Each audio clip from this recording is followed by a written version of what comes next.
Hello दोस्तों। तो क्या भारत और रसिया की जो डिफेंस टाइज हैं वो धीरे धीरे कम हो रही हैं या ख़त्म होने की युग पर आ गई हैं? ऐसा हम क्यों कह रहे हैं, आगे हम इस बात पर डिस्कस करेंगे। तो प्लीज़ जो नया जुड़ा हो तो प्लीज़ इस चैनल को सब्सक्राइब जरूर करिए और लाइक ज़रूर करिएगा। धन्यवाद दोस्तों। भारत और रसिया की आयरन ग्लैड दोस्ती हम सभी जानते हैं। हमारे देश में बच्चा बच्चा जानता है कि भारत और रशिया का कितना शानदार एक एरा और संबंध रहा है, जो कि अभी भी है। लेकिन अब ढलते वक्त के साथ और पिछले कई वर्षों से यूक्रेन युद्ध में फंसे हुए रूस के कारण अब भारत क्या ये रूस से अब डिफेंस टाइज की अंत की ओर बढ़ रहा है। जी हाँ, ऐसा हम इसलिए कह रहे हैं क्योंकि अब जो लास्ट डिलीवरी होनी थी आईएनएस तमाल कल आ गया है। उसके बाद S-400 की 2 स्क्वाड्रन और आने वाली है। उसके बाद भारत और रसिया के बीच में कोई अब डिफेंस सौदा अब लंबित नहीं रहेगा। ये सब यूक्रेन वॉर के पहले के हैं।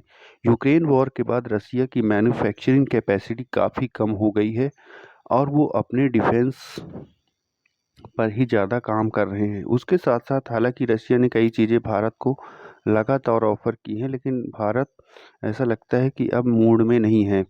वहीं मीडिया में खबरें आई थी कि S-500 पर बात चल रही है, लेकिन ये सब खबरें कहीं ना कहीं झूठी हैं।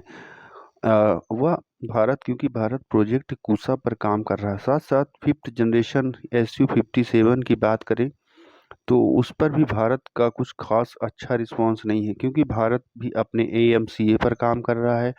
तो क्या ये सोवियत और ये इंडिया के एक डिफेंस टाइज की अंत की ओर बढ़ रहे हैं, क्योंकि भारत भी धीरे धीरे कैपेबल हो रहा है और भारत अन्य जो मार्केट्स हैं जैसे फ्रांस हो गया, नीदरलैंड्स और अमेरिका, इनकी तरफ देख रहा है।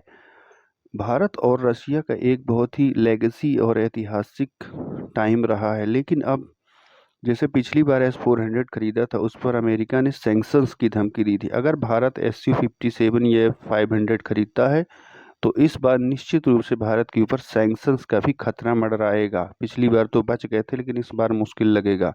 तो इन सब चीज़ों को देखते हुए भारत कहीं ना कहीं मेक इन इंडिया पर ही ज़्यादा ध्यान देने की कोशिश पर है।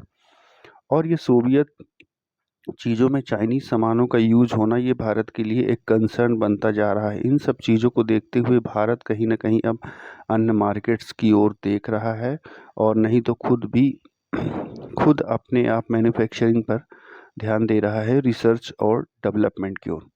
Please subscribe this channel if you like it. Thank you.